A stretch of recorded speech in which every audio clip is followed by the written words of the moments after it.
All right, listen up. Ever looked up at a thunderstorm and wondered if someone was having a really, really bad day? Or maybe you've seen the ocean churn and thought, wow, somebody's angry. Well, you might be more right than you think. Thousands of years ago, the ancient Greeks had an answer for everything.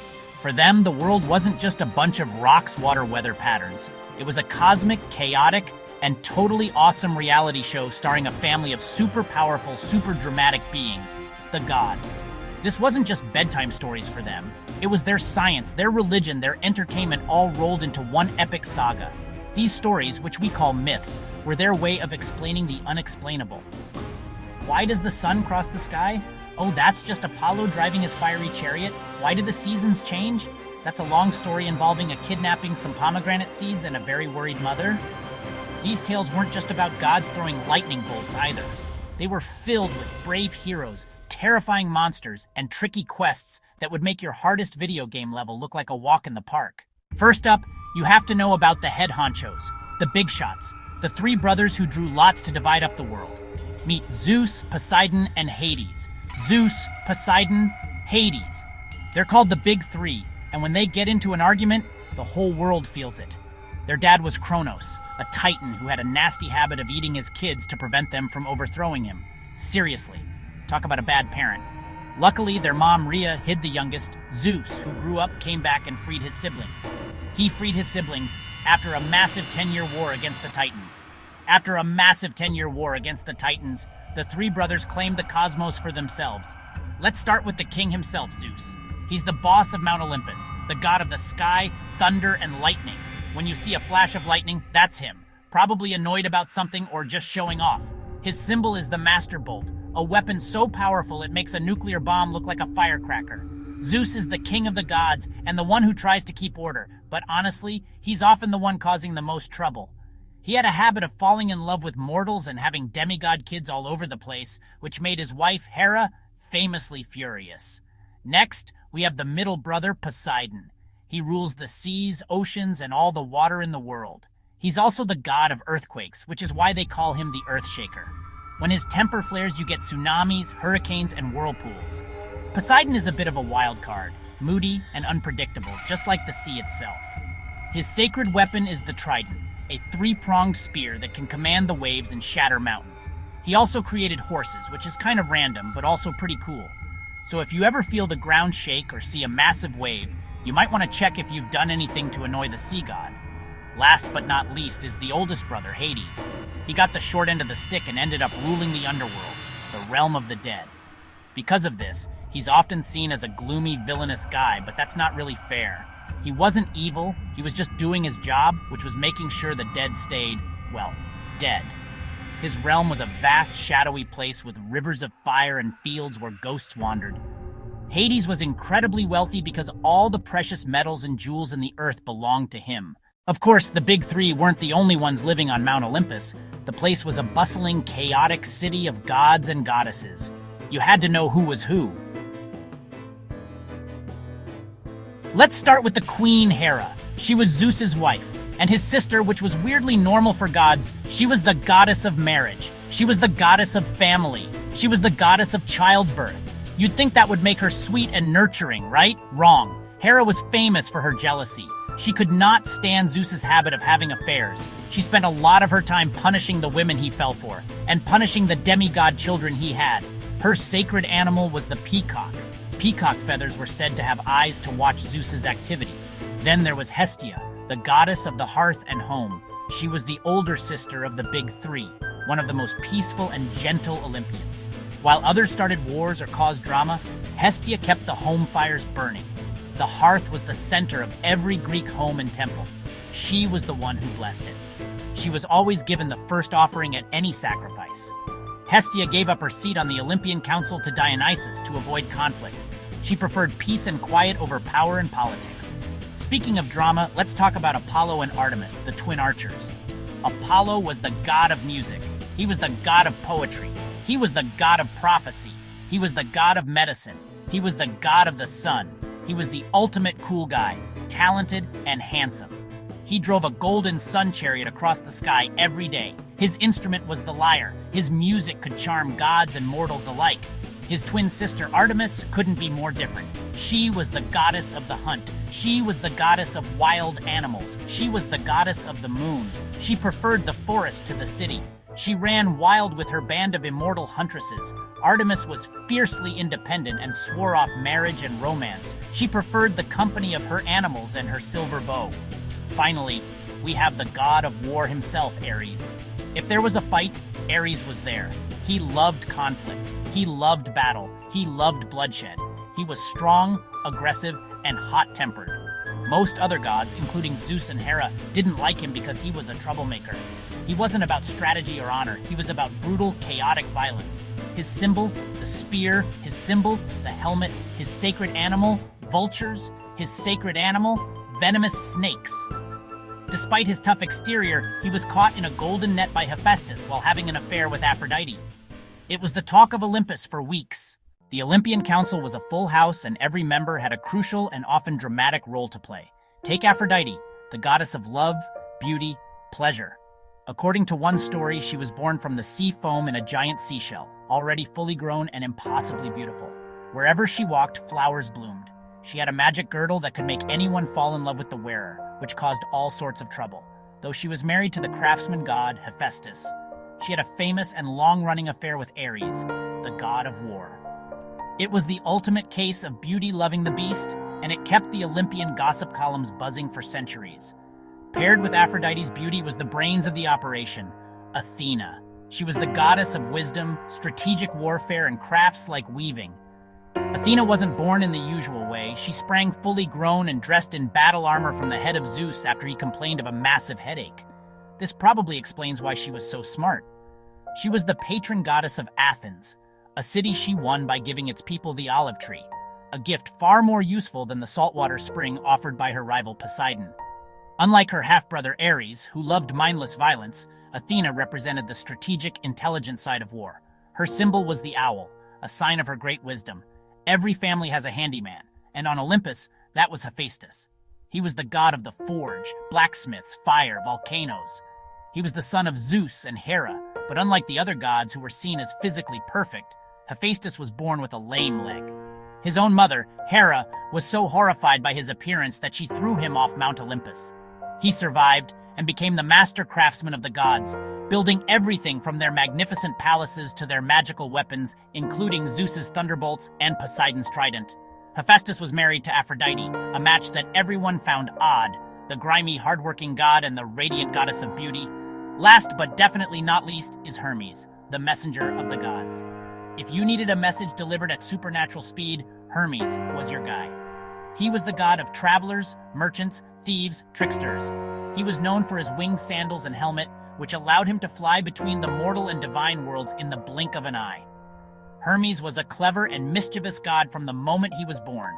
On his very first day of life, he snuck out of his crib, stole Apollo's sacred cattle, and then invented the lyre from a tortoise shell to calm his angry brother down. He was the go-between for everyone, a divine diplomat who could talk his way into or out of any situation.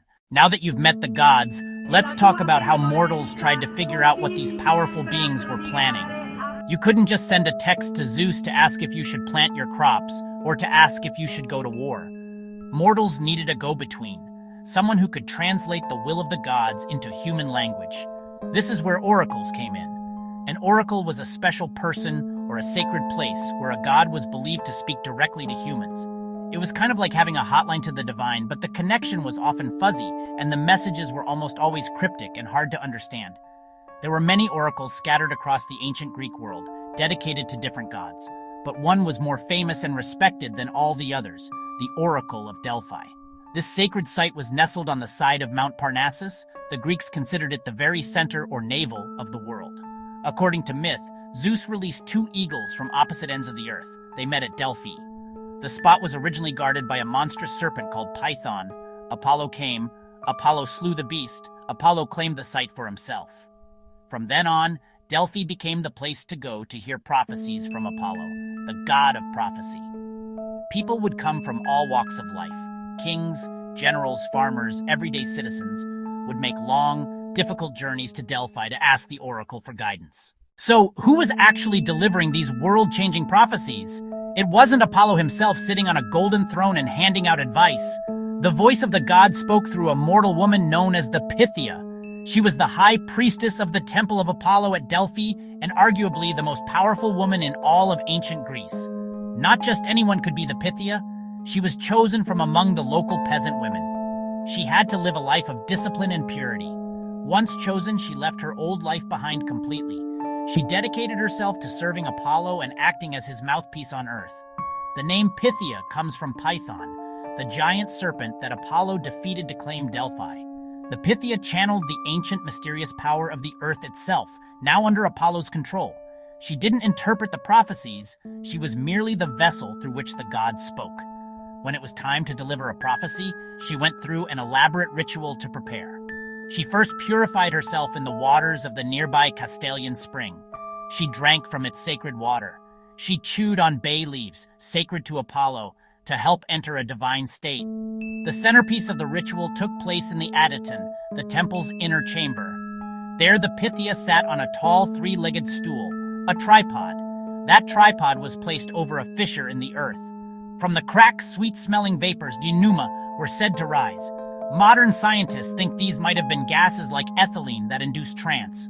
Breathing the fumes, the Pythia fell into a frenzy and words poured out of her. Sometimes those words were nonsensical ramblings. Sometimes they were cries. Sometimes they came as poetic verses. Male priests stood nearby, listening intently to the Pythia's trance. They hastily wrote down her words. Then they translated them, or they interpreted them for the questioner. That process created a lot of ambiguity. Was the prophecy unclear because the god was being mysterious, or because the priests shaped it to be deliberately vague? Whatever the case, the Pythia's role was absolutely central. She was the sacred conduit, the living link between the anxious world of mortals and the all-knowing realm of the gods.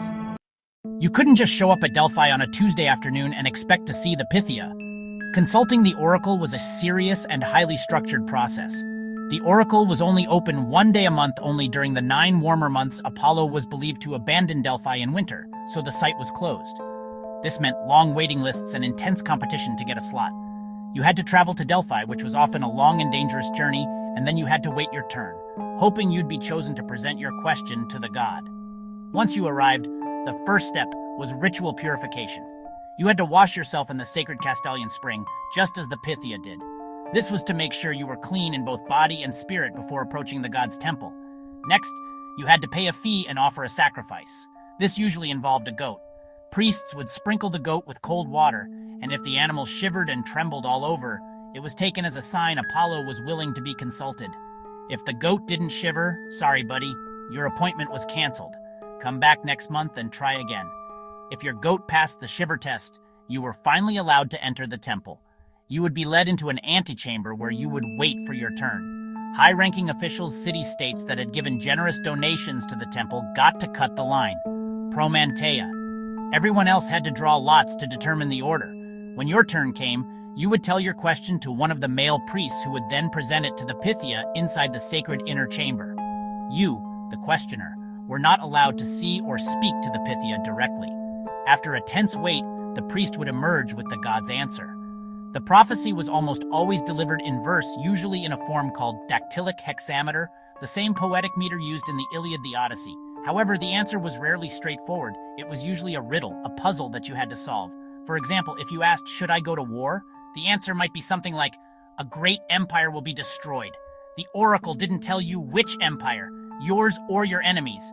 It was up to you to interpret the message, and if you got it wrong, well, that was on you, not the god. The Pythia made some legendary predictions, and her most famous ones are perfect examples of how tricky her prophecies could be. One of the best-known stories involves Croesus, the fabulously wealthy king of Lydia. He wanted to know if he should attack the rising Persian Empire. He sent messengers with lavish gifts to Delphi, and they returned with the Pythia's answer. If you cross the river, a great empire will be destroyed. Croesus took this as a great sign. He thought it meant he would destroy the Persian Empire. So he confidently marched his army across the river and attacked. He lost, badly. The Persian army crushed the Lydians, and Croesus's own empire was the one that was destroyed. The oracle had been right, of course, but Croesus had interpreted it based on his own wishful thinking. He had failed to consider that the great empire could be his own. This story became a classic cautionary tale throughout the ancient world, a powerful reminder that the gods' wisdom was not to be taken lightly or interpreted carelessly. It showed that even a king with all the gold in the world couldn't escape a fate he misunderstood. Another famous prophecy came during the Persian Wars, when the massive Persian army was threatening to conquer all of Greece. The terrified Athenians sent messengers to Delphi to ask how they could save their city. The Pythia's first answer was terrifying, predicting total destruction. The messengers refused to leave, begging for a better prophecy. The Pythia relented and gave them a second, more cryptic answer. Though all else shall be taken, Zeus grants to Athena a wooden wall that shall not fail, but will help you and your children. What did a wooden wall mean? The Athenians argued fiercely over the prophecy's meaning. Some thought they should build a wooden barricade around the Acropolis, the high hill in the center of their city. But a clever general named Themistocles argued that the wooden wall meant their fleet of wooden ships. He convinced the Athenians to abandon their city and put their faith in their navy. And there you have it, a whirlwind tour of Mount Olympus, a peek behind the curtain at the mysterious Oracle of Delphi. We've met the gods, the thunder-throwing king of the cosmos, the clever messenger who could out-trick anyone. We've seen how their epic family drama, their powers, their personalities shaped the way the ancient Greeks saw the world. Everything from a thunderstorm to a good harvest had a divine explanation, a story behind it. These weren't just dusty old tales. They were a living, breathing part of everyday life. We also journeyed to the center of the world, to Delphi, where the Pythia sat on her tripod, breathing in sacred vapors and speaking the will of a god. Her cryptic words could raise a man to be a king or send his empire crumbling into dust. The stories of Croesus and the Athenians show us that the real power of the oracle wasn't just in the prediction itself, but in the wisdom or foolishness of those who tried to understand it. The gods might offer a glimpse of the future, but it was up to mortals to navigate the tricky path of their own destiny. The world of Greek mythology is a vast and incredible place, and we've only just scratched the surface. Heracles and his 12 labors, Perseus, who faced Medusa, Odysseus, who spent 10 years trying to get home, Cerberus, the three-headed dog who guards the underworld, the Minotaur and its labyrinth. These stories are like a treasure chest that never empties. The more you explore, the more you find, and the more you realize how these ancient tales still echo in our world today. So don't let the adventure end here. This is your call to action, your own prophecy from Delphi. Your quest, should you choose to accept it, is to keep exploring. Go to the library, find a book of myths, get lost in the stories, watch a movie about the gods or heroes and see how they're portrayed. Notice how many things in our modern world are named after these ancient figures. Company logos, NASA space programs, the myths are waiting for you. Keep asking questions, keep being curious, keep the stories alive.